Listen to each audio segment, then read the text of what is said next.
Welcome to this journey through one of the most disturbing cases recorded in the history of North Carolina. Before we begin, I invite you to leave in the comments where you're watching from and the exact time you're listening to this narration. We're interested to know which places and what times of day or night these documented stories reach. The year was 1842 when Elias Turner vanished into the Blue Ridge Mountains of North Carolina. The disappearance itself wasn't remarkable. Slaves escaping their bondage was hardly uncommon.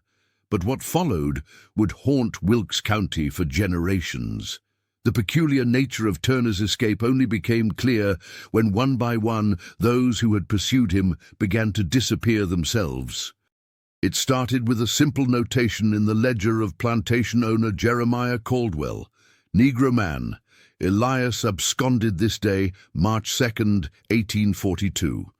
What should have been a routine entry among countless others would eventually be studied by investigators, historians, and the morbidly curious for decades to come.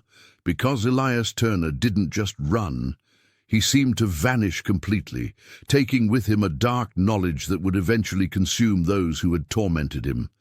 Caldwell Plantation sat nestled in the foothills of the Blue Ridge Mountains, approximately 20 miles west of Wilkesboro. The property spanned over 800 acres of tobacco fields, bordered by dense woodlands to the north that eventually gave way to the imposing mountain range. This geography would later prove crucial to understanding what truly occurred during those terrible months of 1842. According to tax records from 1840, the Caldwell Plantation housed 28 slaves, among them Elias Turner, described as male, 30 years of age, sound of mind and body, valued at $800. What these clinical records failed to mention was that Turner was unlike the others. Survivors' accounts, collected by a Methodist minister in 1863, described him as unnaturally quiet and possessed of a stare that could freeze the blood in your veins. James Caldwell, Jeremiah's youngest son, kept a personal diary that was discovered during renovations to the old plantation house in 1962. His entries from 1841 reveal a growing unease about Turner. Father's slave Elias troubles me greatly. He watches us at supper through the windows. When approached, he lowers his eyes, but there's something behind them, something waiting. The plantation's daily rhythms continued undisturbed until early 1842. Winter had been unusually harsh that year. Records from the Wilkes County Agricultural Society note crop failures and livestock deaths across the region. Food became scarce, and conditions on the plantation deteriorated. It was against this backdrop of hardship that the incidents began.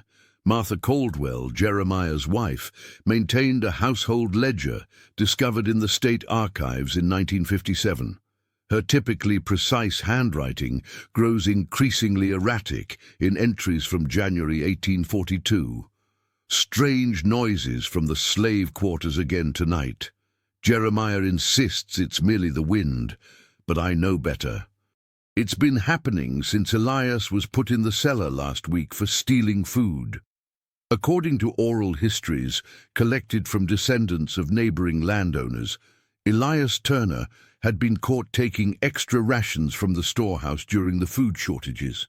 His punishment was severe: 7 days confined to the root cellar beneath the main house, a cramped space barely 5 feet high and perpetually damp from the nearby creek that frequently flooded during heavy rains. When Turner emerged from his confinement, witnesses reported a change in him.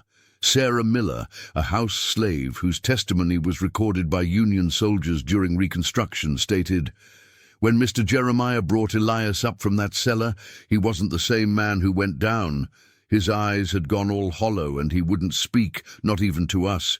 But he'd smile sometimes, looking at the master's family. A smile that wasn't right." For the next 6 weeks, tension grew on the plantation. James Caldwell's diary entries become increasingly concerned. February 12, 1842. Elias was caught standing motionless in father's study after hours. When questioned, he claimed to be cleaning, though he held no broom or cloth. Father had him whipped, but he made no sound. Not a single cry. The ledger of Overseer Thomas Whitaker, partially preserved in the North Carolina State Archives, documents numerous infractions by Turner throughout February. Refusal to work, found in unauthorized areas, caught whispering to other slaves at night. The punishments grew more severe, yet witness accounts suggest Turner's demeanor remained unnervingly serene. On March 1st, 1842, Martha Caldwell's ledger contains a disturbing entry. Found a strange arrangement of twigs and animal bones beneath our bedroom window this morning. Jeremiah says it's just children playing, but I've forbidden James from going near the slave quarters. Something is brewing among them, I'm certain. That night, according to James Caldwell's diary, a terrible storm hit the region. Lightning struck a storage shed, causing a fire that spread to part of the slave quarters.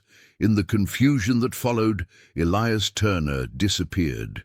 The diary entry reads, "Father is beside himself. In the midst of the storm and fire, Elias has run. Thomas and the others will set out at first light with the dogs. Father says an example must be made when he is caught.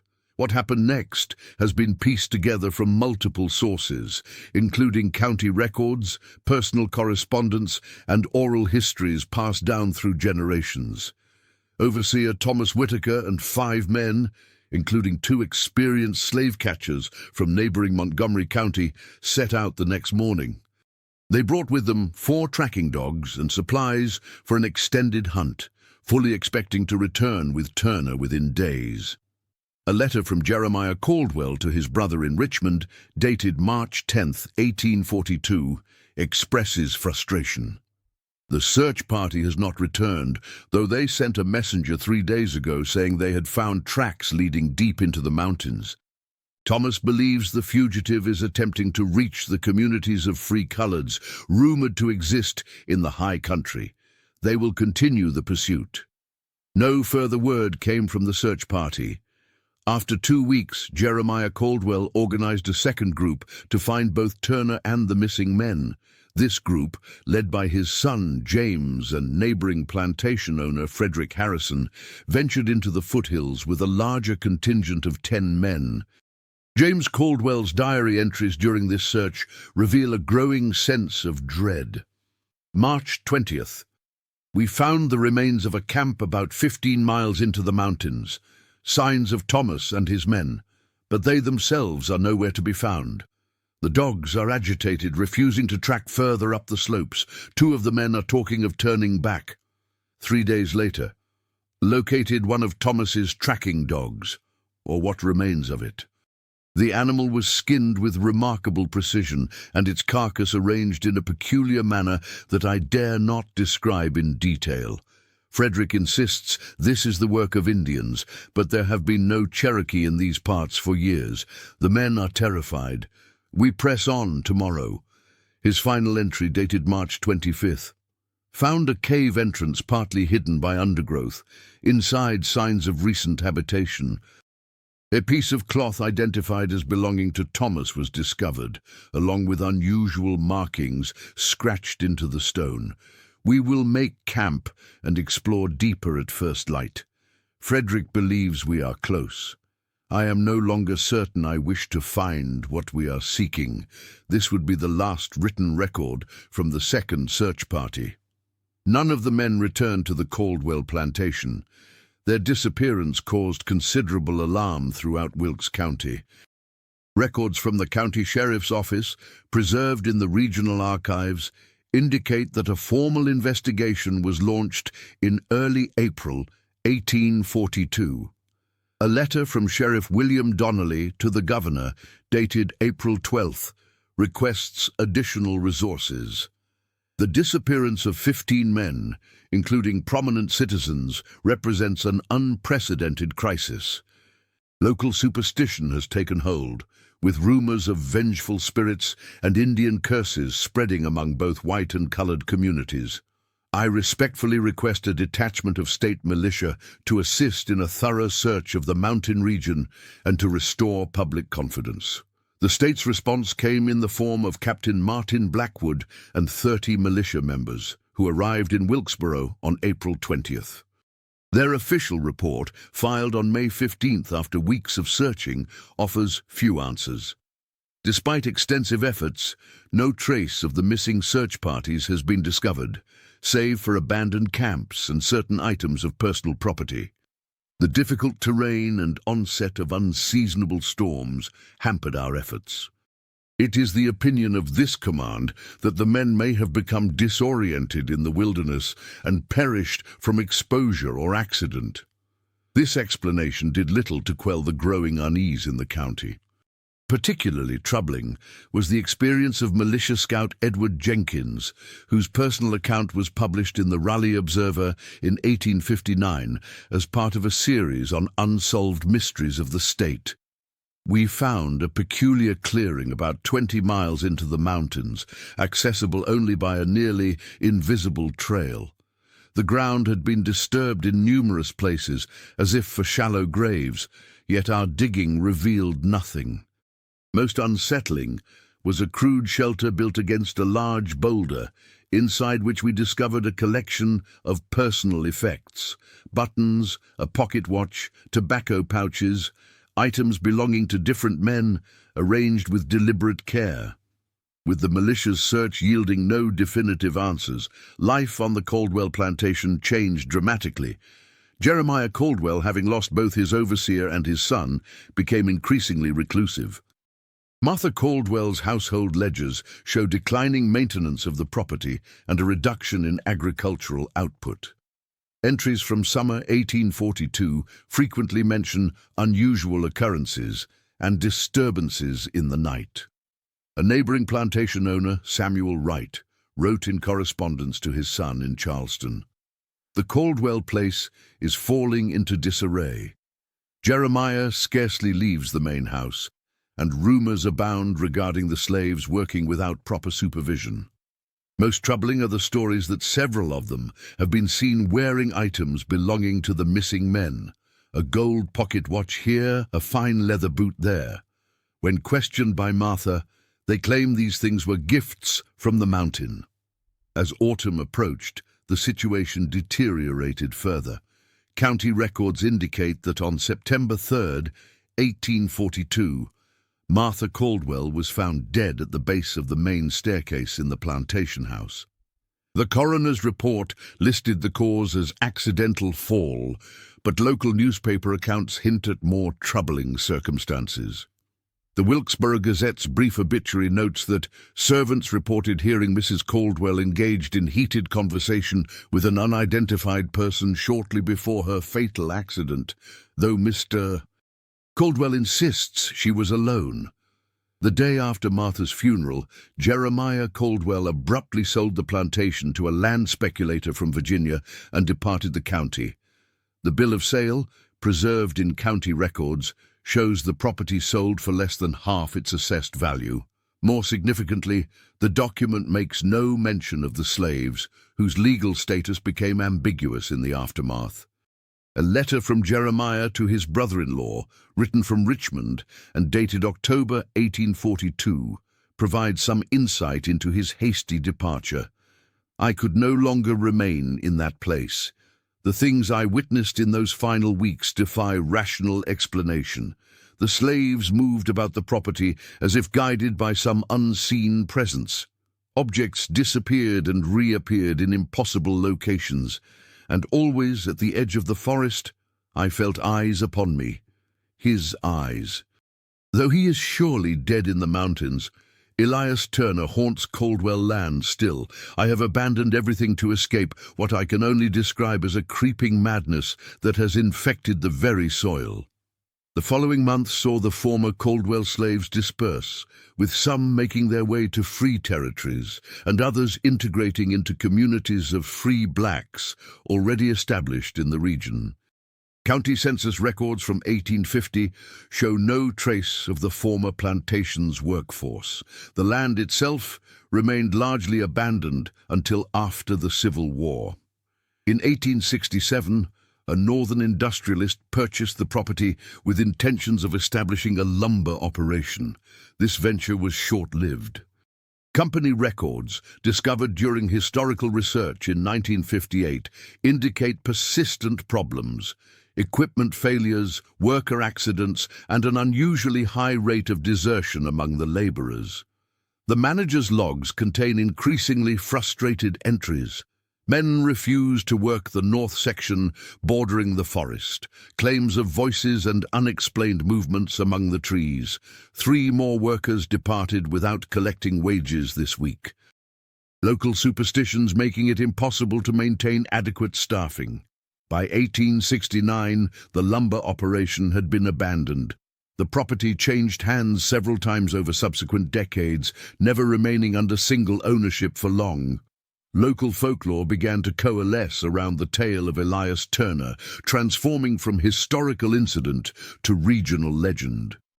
A collection of oral histories compiled by folklorist Margaret Simmons in 1932 captures versions of the story as told by descendants of the area's residents. These accounts consistently mention Turner having acquired some form of forbidden knowledge during his confinement in the root cellar. As one elderly informant stated, the old folks said that cellar wasn't just dark with absence of light, but dark with something older than the mountains themselves. When they put Elias down there, he wasn't alone, and what he learned from his 7 days in that darkness, no man was meant to know.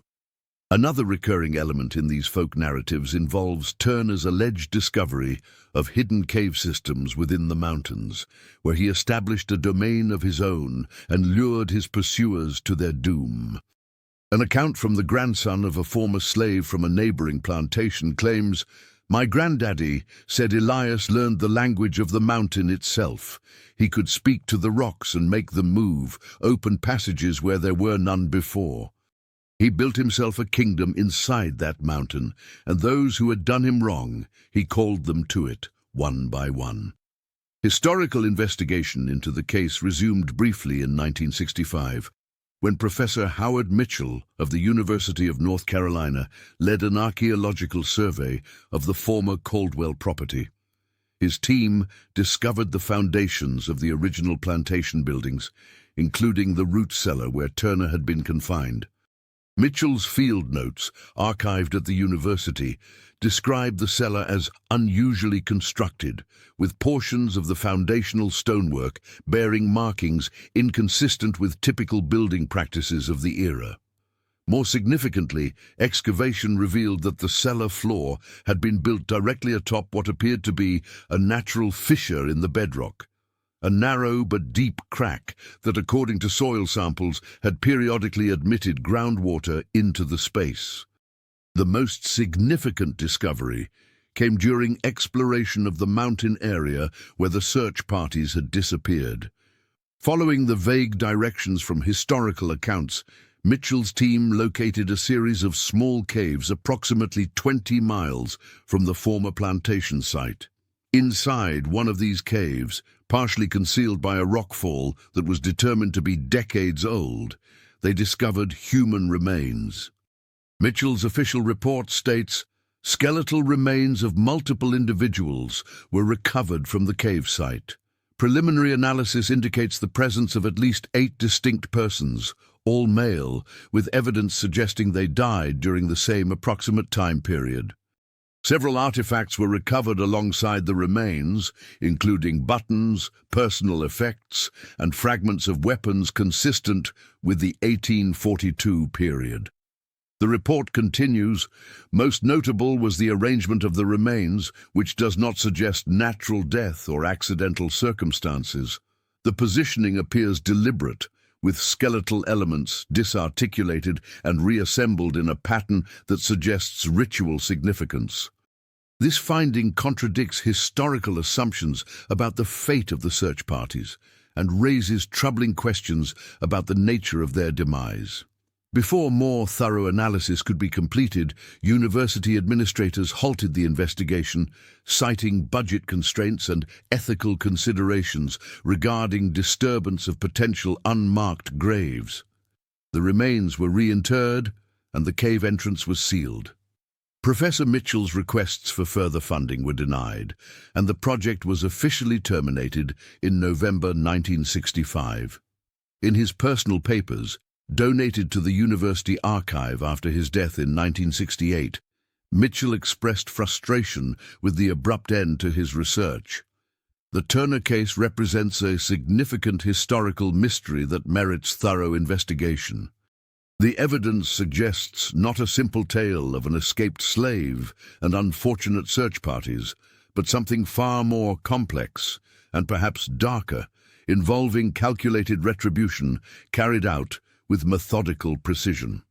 That the university administration chose to abandon the project just as we were uncovering substantive evidence strikes me as suspiciously convenient for those who prefer comfortable mythologies to uncomfortable truths. The final documented investigation into the Turner case came in 1967, when local historian Eleanor Fulton attempted to trace the fate of Jeremiah Caldwell after his departure from North Carolina. Her research, published in the Journal of Southern History, revealed that Caldwell had died under mysterious circumstances in Richmond just 6 months after relocating. According to police reports Fulton uncovered, Caldwell was found dead in his rented rooms in March 1843. The official cause of death was listed as apoplexy, but the attending physician's notes, which Fulton obtained from medical archives, indicated more troubling details. Subject discovered in extreme state of terror, facial muscles frozen in expression of profound horror, no external wounds or signs of struggle, yet room was in disarray, with furniture overturned and walls marred by what appeared to be desperate scratching. Most curious was the presence of soil matching mountain clay composition scattered across the floor, despite the urban setting and absence of such soil in the vicinity. Perhaps most disturbing was the sworn statement from Caldwell's landlady, who reported hearing him engaged in conversation the night of his death, though he lived alone and received no visitors. She claimed to have heard him cry out, "You cannot be here. You are dead in the mountains. I saw your body myself." In the decades that followed these investigations, the story of Elias Turner retreated once more into regional folklore. The former Caldwell plantation was eventually absorbed into national forest land, the ruins of its buildings reclaimed by the wilderness from which Turner had emerged to exact his revenge. Occasional reports of hikers and campers experiencing unusual phenomena in the vicinity persist to this day. Park Service records include scattered accounts of visitors hearing voices calling from deep in the forest, particularly around dusk. Others report glimpsing a solitary figure watching from distant ridgelines, only to find no trail or possible path when they attempt to investigate. A final, unsettling coda to the Turner legend emerged in 1969, when a history student researching antebellum slave communities discovered a previously overlooked document in the state archives. It was a deposition given by an elderly woman named Rebecca Harris in 1878, who claimed to have been a house slave at a neighboring plantation during the Turner incident. Her testimony, recorded by a Freedmen's Bureau official, offers perhaps the most chilling perspective on what truly happened. Folks think Elias learned something evil in that cellar, but that ain't right. What he learned was patience. He already knew what he was going to do long before they put him down there. I remember him telling me once, "The mountains got long memories, longer than any man. They've been watching us all along." After he ran and those men went missing, people started whispering about haunts and devils. But I knew better. Elias wasn't possessed by no spirit. He was the spirit that possessed others. Them men that went looking for him, they found him all right, and he welcomed them into his new home one by one, not with chains like they'd done him, but with something that called to the darkness in their own hearts. When Mr. Jeremiah sold up and ran away, I heard him crying in his room the night before, saying over and over, 'He's calling me too. I hear him every night now. He won't stop until I answer.' That's when I knew for certain. Elias Turner never did vanish into them mountains. He became them. To this day, the precise fate of Elias Turner and the men who pursued him remains officially unresolved. The archaeological evidence discovered in 1965 suggested a violent end for the search parties, but provided no definitive answers regarding how a single escaped slave could have overpowered multiple armed men, nor how Turner himself ultimately met his end. What seems clear from the historical record is that something extraordinary and terrible occurred in the Blue Ridge Mountains in the spring of 1842, something that destroyed the Caldwell family, scattered their human property to the winds, and left behind a legacy of fear that continues to echo through local lore more than a century later. Those familiar with the region still speak of certain remote areas in the mountains where the forest grows unnaturally dense and silent, where compass needles spin without purpose and modern GPS devices inexplicably fail. They tell of hikers who, in the deepening twilight, have heard a soft voice calling from among the ancient trees, a voice that knows their names and speaks of home, of safety, of rest after a long journey. They say that if you listen to that voice, if you follow it deeper into the wilderness as darkness falls, you might eventually come upon a narrow trail that wasn't there before. And if you continue along that path, you'll find yourself standing before a cave entrance, partly hidden by undergrowth, with curious markings etched into the stone around its mouth. And waiting just inside, they say, is a man with hollow eyes and a terrible smile, who has been expecting you for a very long time. A man who vanished into the mountains in 1842, but never truly disappeared at all. For in the end, perhaps the most terrifying aspect of the Turner case is not what may have happened to those who pursued him, but the possibility that something of him remains still, patient, watchful, and waiting in the darkness of the mountains for those who, knowingly or not, follow in the footsteps of his enemies. A journal discovered in 1964 adds another layer to this already disturbing narrative. The leather-bound volume belonged to Dr. Lawrence Pearson, a physician who treated several members of the Caldwell household in the months before Elias Turner's disappearance. The journal, found in a collection of medical records donated to the Wilkes County Historical Society, contains observations that cast the events in an even more sinister light. In entries from January 1842, Dr. Pearson notes, called to Caldwell plantation to attend to slave owner's son James, suffering from nightmares and sleep disturbances. The young man claims to see a figure standing at the foot of his bed each night. A silent, watching presence that vanishes when he calls out. His description matches that of their slave, Elias. Prescribed laudanum to aid sleep, though I suspect the boy's troubles stem more from guilt than any supernatural cause. A subsequent entry from February 10th reveals Martha Caldwell, now exhibiting similar symptoms to her son, complains of feeling watched at all hours, particularly near the North Woods. During examination, she confided that her husband had subjected Elias to unusual punishments beyond the typical brutality. She would not elaborate, but seemed greatly troubled by whatever occurred. Her hands trembled so violently she could barely hold her teacup.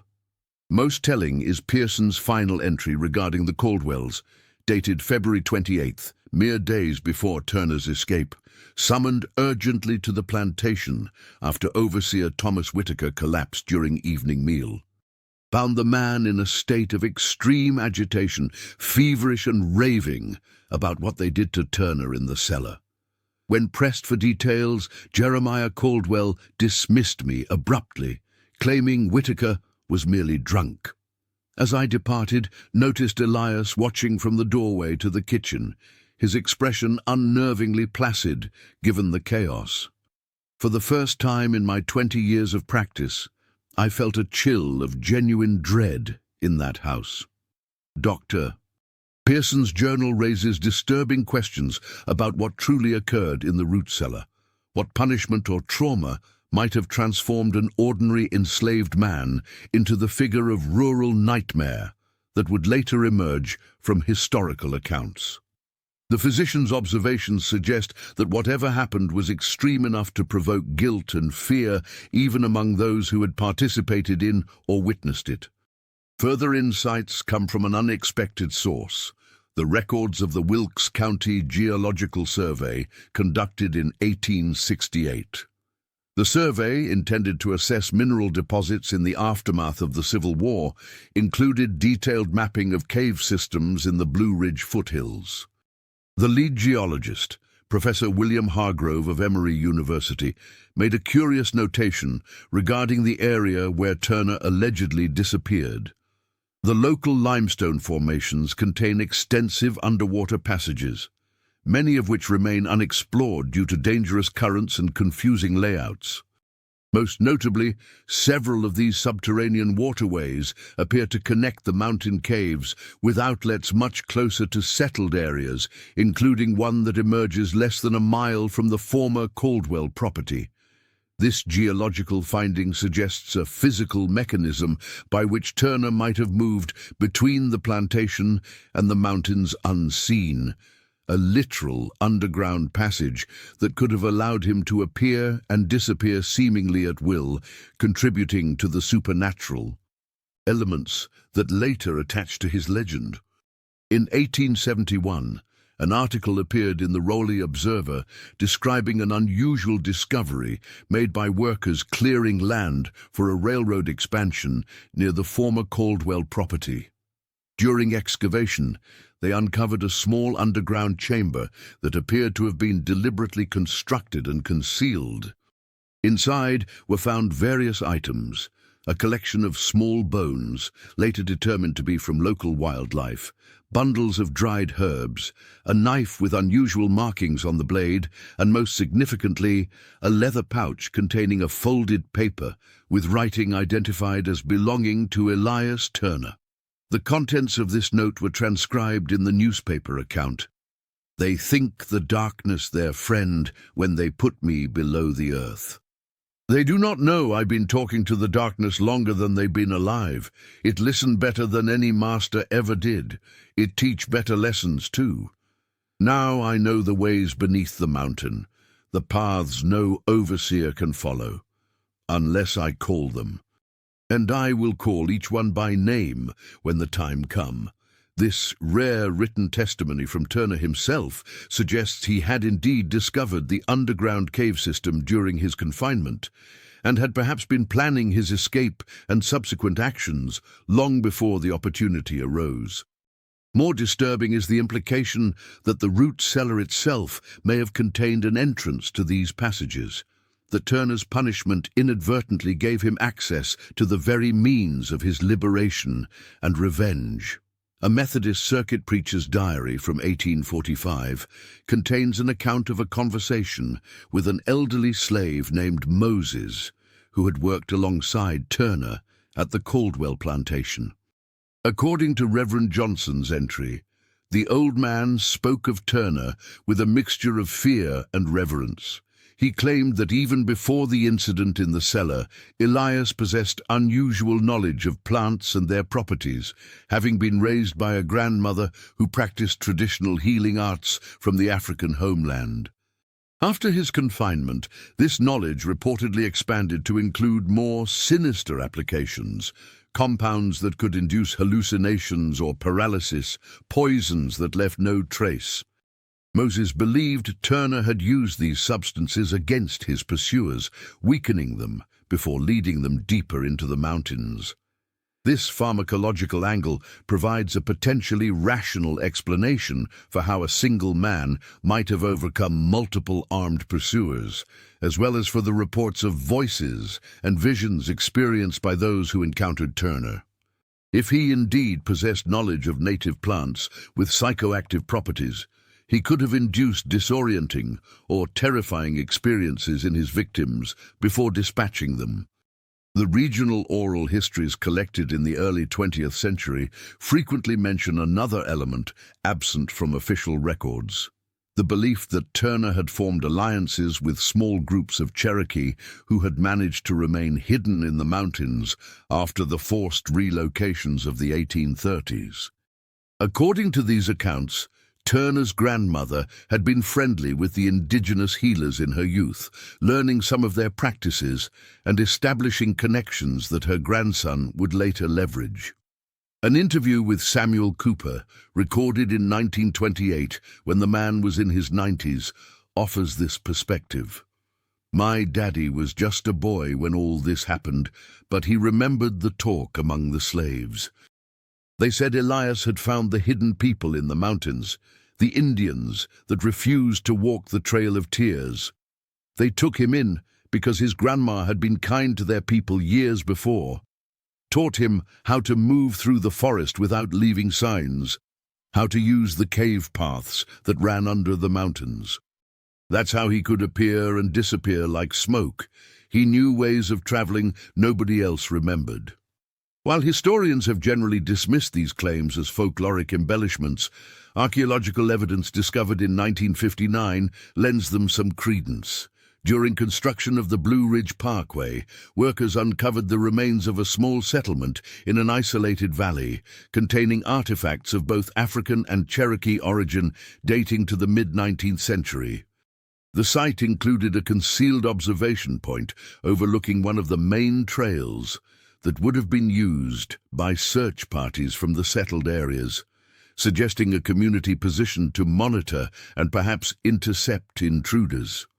An anthropological study conducted at the site, though limited by construction timelines, noted, "The mixed cultural elements present suggest a cooperative living arrangement between individuals of African and indigenous heritage, likely fugitives from different forms of oppression who found common cause in their isolation."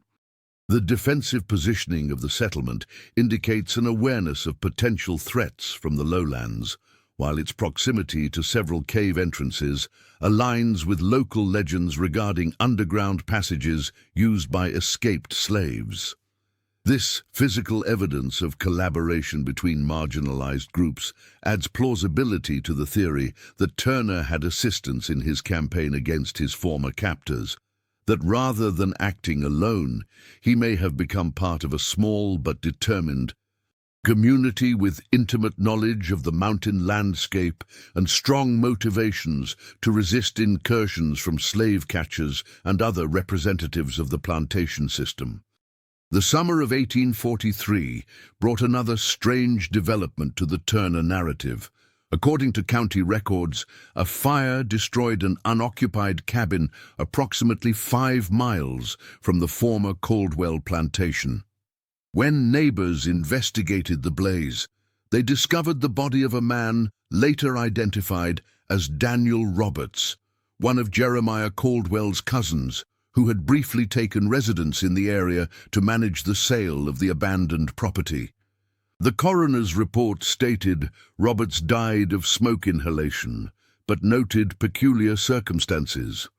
The doors and windows of the cabin had been barricaded from the outside, and a strange symbol had been carved into the main door, the same symbol reportedly found in the cave where the search party's remains were later discovered.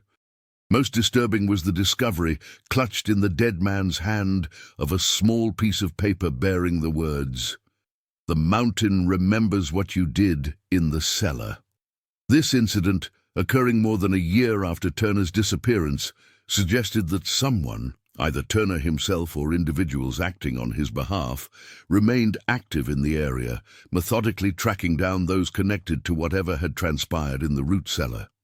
It reinforced the growing belief among local residents that the Turner affair was not simply a tale of an escaped slave, but of a calculated campaign of retribution. The question of what exactly happened to Elias Turner in the cellar remained central to the mystery. Partial answers emerged in 1874 when Julia Caldwell, Jeremiah's eldest daughter, who had been away at school during the events of 1842, provided testimony to a Freedmen's Bureau historian documenting atrocities under slavery. In her sworn statement, Julia revealed, "My father had long suspected Elias of encouraging resistance among the other slaves. When food began to disappear during the shortage, he used it as pretext to make an example of him. The punishment devised went beyond the typical brutalities. My father, brother, and overseer Whitaker took Elias to the root cellar. They chained him in a standing position where the groundwater seeped in, so that he stood ankle-deep in the cold water day and night. They denied him food, giving only enough water to keep him alive. But worst was the darkness. They sealed every crack, ensuring total blackness, believing the sensory deprivation would break his will." She continued, "What they didn't know, what I learned only later from our house servant, was that the cellar had a history even before our family acquired the property. The previous owners had used it for darker purposes. It was said they practiced old country rituals there, seeking to communicate with entities they believed dwelled in the deep places beneath the mountains. There were markings carved into the stone foundation, hidden beneath years of dirt. Markings Elias would have felt with his bare feet as he stood in the dark water day after day. This testimony suggests that Turner's confinement may have unintentionally exposed him to elements of folk magic or ritual previously hidden in the cellar, perhaps explaining the references in later accounts to him acquiring forbidden knowledge during his punishment. It also clarifies the extreme nature of the treatment he endured, providing ample motivation for the systematic revenge he apparently enacted against his tormentors. County land records reveal another curious detail. The original construction of the Caldwell plantation house in 1798 included documentation of an unusual geological feature discovered during the cellar excavation. The builder's notes describe a narrow fissure in the bedrock, extending downward further than could be measured with available tools, which was partially filled and built over, rather than fully explored. This aligns with the archaeological findings of Professor Mitchell's team in 1965, suggesting that the root cellar had indeed been constructed directly atop a natural entrance to the region's cave system. Whether Turner discovered this entrance during his confinement or knew of it beforehand remains uncertain. What seems increasingly clear from the historical evidence is that the cellar served as both the site of his worst suffering and the gateway to his ultimate escape, a cruel irony that would have added symbolic weight to his subsequent campaign against those who had imprisoned him there. The final known victim connected to the Turner case was Reverend Silas Montgomery, a local minister who had frequently conducted services at the Caldwell plantation. According to church records, Montgomery disappeared while traveling between parishes in November 1843, his horse returning riderless to the town of Wilkesboro. A search party found his personal effects scattered along a forest trail leading toward the mountains, including pages torn from his Bible with certain passages circled in what appeared to be soil mixed with blood. The verses marked were all from the book of Exodus, specifically those describing the plagues visited upon Egypt, suggesting a biblical framing of Turner's retribution against those who had enslaved him. Most chilling was the final marked passage, "And Pharaoh rose up in the night, he and all his servants, and all the Egyptians, and there was a great cry in Egypt, for there was not a house where there was not one dead." Montgomery's body was never recovered, but his journal, found among his abandoned possessions, contained a disturbing entry dated just days before his disappearance. "I am troubled by growing certainty that I bear some responsibility in the Turner affair. Though I spoke often against the harshest physical punishments, I never directly opposed Caldwell's treatment of his property. Indeed, I blessed the search parties as they departed, praying for their success in returning the fugitive to his rightful owner. Now I find myself thinking of Turner's eyes during Sunday services, how they seemed to look through me rather than at me, as if measuring the depth of my complicity. Last night I dreamed of him standing at the foot of my bed, silent and watching. Upon waking, I found mud on the floor beside my bed, though it has not rained in weeks. This account suggests that Turner's campaign extended beyond those directly involved in his punishment to include those who had enabled the system through their tacit approval and religious justification, a wider circle of moral culpability that aligned with the broader patterns of his apparent revenge. A final, disturbing piece of evidence emerged in 1954, when renovations to the Wilkes County Courthouse uncovered a sealed packet of documents in a forgotten storage area. Among them was the complete report from the coroner who had examined the remains found in the mountain cave, portions of which had been omitted from the official record filed with the state. The full report contained this passage: "The manner in which the bodies were arranged requires specific comment. The skeletal remains had been positioned to form a recognizable pattern across the cave floor, the same symbol found carved into several of the surrounding stones. Most disturbing was the central arrangement, where the skulls of 8 individuals had been placed in a precise circle. At the center of this circle was found a 9th skull, distinctive for its unusually pronounced cranial structure, which preliminary examination suggests belonged to an individual of African descent. This finding implies that Turner himself may have died in that cave alongside his pursuers, forming the centerpiece of whatever ritual or symbolic arrangement had been created with their remains. If accurate, it suggests a scenario in which Turner led his enemies to a final confrontation where all perished together, his revenge complete, but claiming his own life in the process. Yet this explanation fails to account for the continued incidents in the months and years that followed: the death of Martha Caldwell, Jeremiah's terrified flight and subsequent demise in Richmond, the fire that killed Daniel Roberts, and Reverend Montgomery's disappearance. If Turner died in the mountain cave alongside the first search party, who or what continued his campaign of retribution against those connected to his suffering? Some historians have suggested accomplices, other slaves from the plantation who may have shared Turner's knowledge of the underground passages and continued his work after his death. Others point to the possibility of the hidden Cherokee settlement, carrying on a proxy war against the representatives of white settlement who had dispossessed them. But the oral histories of the region offer a more unsettling possibility: that something of Turner's presence or influence remained active in the area long after his physical form had perished. As one elderly resident told folklorist Margaret Simmons in 1932, the old folks said Elias Turner made a bargain in that cellar darkness, not with the devil like some claimed, but with the mountain itself.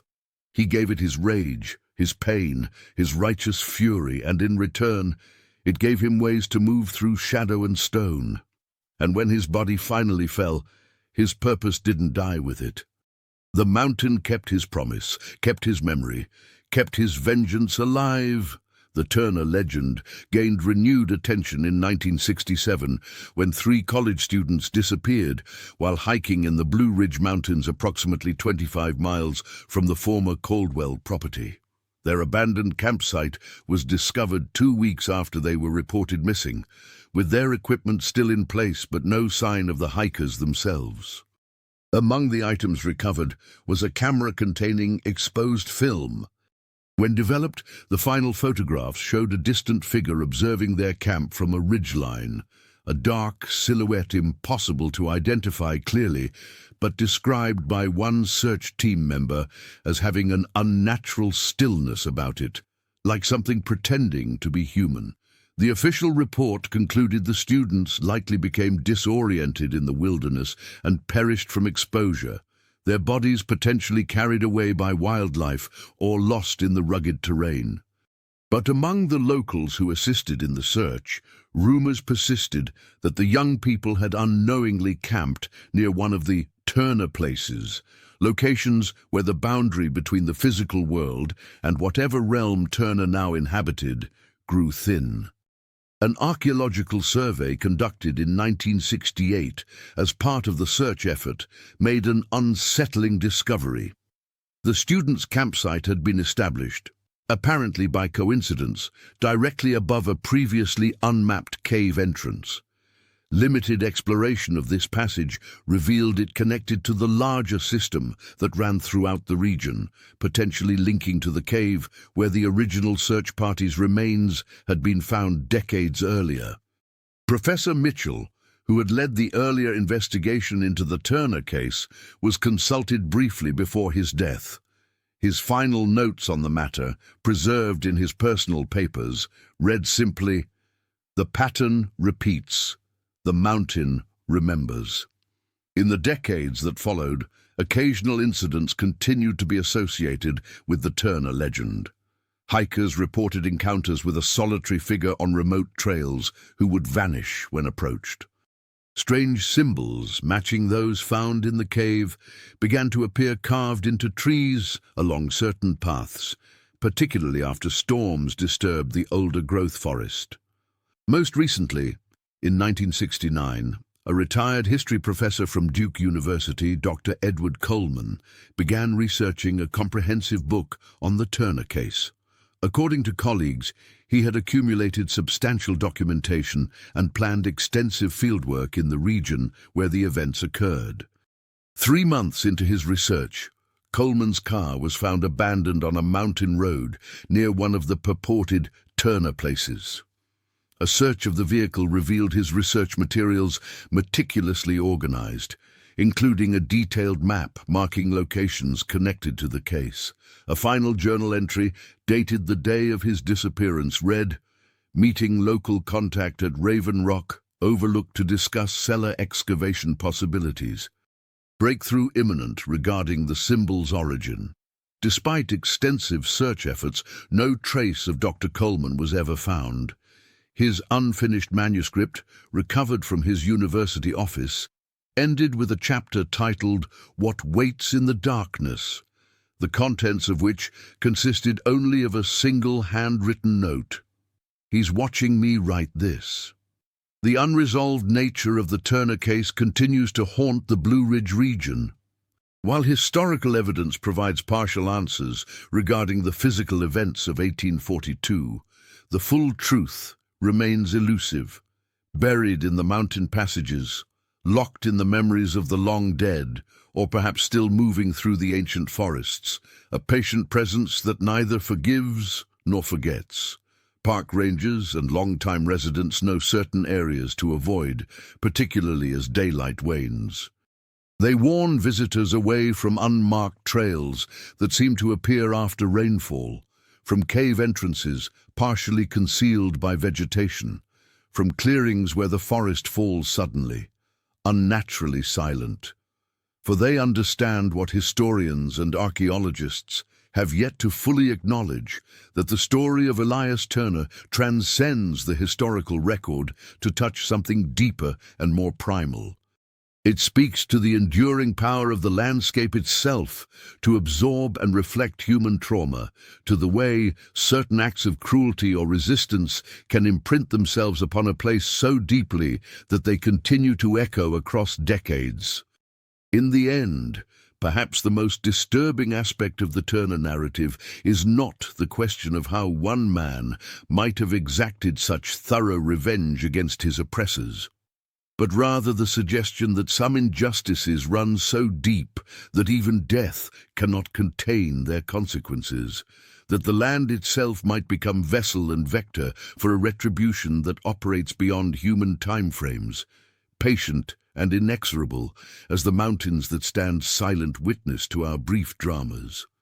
Those who know the story of Elias Turner understand a fundamental truth, that the darkness beneath the mountains has been there far longer than any human settlement, and will remain long after our structures have crumbled and our names have been forgotten.